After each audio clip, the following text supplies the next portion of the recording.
Jennifer, the thing that just sort of seizes my attention, and it's reminded, I mean, this how real it is again when you hear that 7 families have already been notified tonight. They're looking to notify the other 5, and just think these families at home waiting, wondering. To me, that's the most painful part of it. Racing to the scene of a crime is as old as journalism itself, but it's a particularly grim duty in an age of mass shootings. Greta Van Susteren, the host of Fox's On the Record, was among those who showed up at the Washington Navy Yard soon after the massacre there. I sat down with her here in Studio One.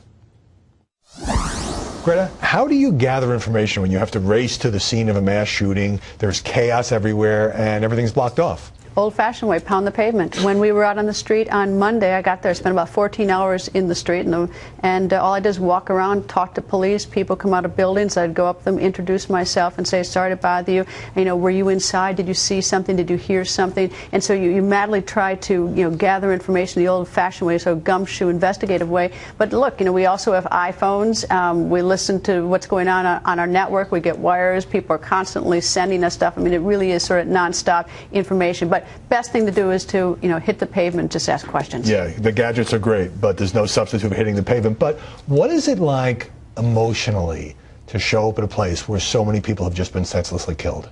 It's horrible. I mean, but there's no way to describe it. I started doing it a long time ago. I did it at Virginia Tech. I've been to Newtown, out in Colorado, covered Columbine. I mean, it's horrible. I mean, it's these people are suffering. In fact, on Monday, people were coming out of buildings who weren't even in 197, but they look shell-shocked because they've been held essentially hostage for security reasons for a number of hours so they could clear the area. Reporters, as much as we're hated, we are human. We do have empathy. Our heart does break for these people. Some people doubt that, but because you had been to so many of these tragedies, I sensed a certain weariness in your reporting that here we go again, here I am again having to cover something where so many people have been killed by a crazy gunman. Oh, well, I hope people do note the weariness, because you know what, I am sick and tired of the violence that people commit on each other. So if I'm not weary, there's something really wrong with me, because we do see it so often, and I think we have to have more of sort of a public discussion about just how bad it is. We need to be, we've become desensitized to violence. I can walk out of a movie and someone says to me, was that violent? And I go, oh yeah, it was violent. Whereas years ago, if I walked out of a violent movie, I walked out talking about the fact that it was violent. We've become so desensitized to these horrible events, but we have to get back to seeing them as being something that is something really is profoundly having an impact on people's lives. So first of all, you don't try to keep your feelings out of it and just be a kind of a robo-anchor because. Well, but in a situation like this? No, it depends. I did reports during the day, and when I did reports during the day, I told what I saw and everything else. When it came to 10 o'clock, and the audience appetite's a little bit more, the audience has now been watching this throughout the day, covering it, because our audience, especially here at Fox, we're almost like family. They watch all day long, and we know them. And so by the time 10 o'clock rolled around and they'd had enough of the Fox facts and the facts, I then gave them a little bit more of the personal stuff. So that's deliberate, and our fans and our viewers are really smart. They know when I'm talking about the facts, and they know when I'm talking about my opinion. They know when I'm feeling something has happened. So our viewers are really smart, but most importantly, they really know us. You talk about being desensitized. I wonder whether all of the media have become desensitized, because there have been so many going back to Columbine and Fort Hood and Aurora and Virginia Tech, as you say, and of course Newtown. And so now everyone knows the drill. We show up, we cover, we interview the victims' families. And then in this particular case, it seems like very quickly we move on.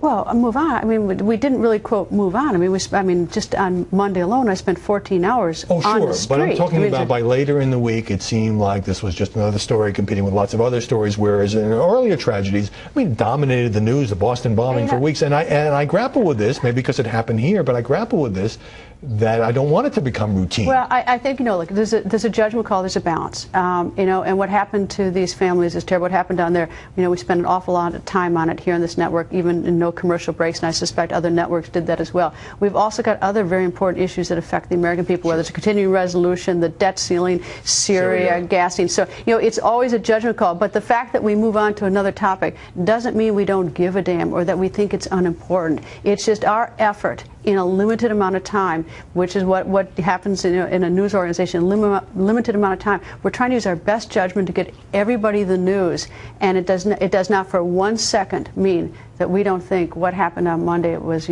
profoundly horrible and tragic. Washington Post article says that the rest of the country isn't that focused on what happened at the Washington Navy Yard because there were no children involved. There was nothing particularly unusual about it. The victims were anonymous government workers. I know. I thought he was taking the media to task about that. Here's what I thought.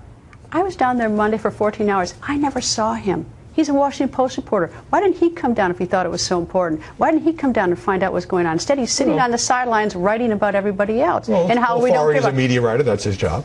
Yeah, but if you really, instead of sitting on the sidelines talking about the media, covering the story, move 15 blocks and come down and actually see the story. It's real easy to sit on the sidelines. And look, we in the media, we do sit on the sidelines for these horrible things that happen because we're not the ones that are actually going through it like the families. We sit on the sidelines. But a reporter like that who's 15 blocks away, he's sitting on the sidelines of the sidelines taking a slap at us while we're sitting on the street. And I saw every news organization out there trying to do the best. I saw our competitors at CNN, MSNBC. I mean, everybody was trying to do it. And this guy sitting in his office at his computer terminal, well, he's got some great thoughts about it. And I thought, you know what, pal, come on down. If you want to cover the story and know what it's really like and talk about the American people and talk about the media covering it, for God's sakes, take a cab. Come see us.